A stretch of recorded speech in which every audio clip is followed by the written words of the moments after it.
आजा आजा आजा आजा आजा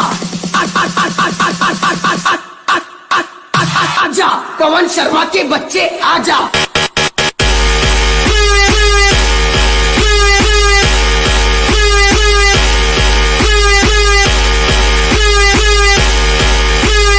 બાકી તું ગમે એવો બંકો હોય ને તો આ વાઘની એન્ટ્રી થાય ને એટલે તારી નજર ન્યાથી થાય. पवन शर्मा के बच्चे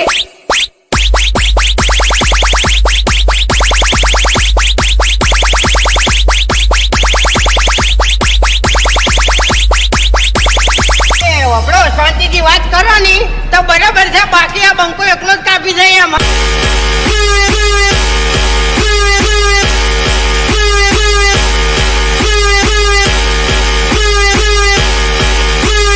पवन शर्मा के बच्चे બંધ કર તારો ટુનટુનિયો.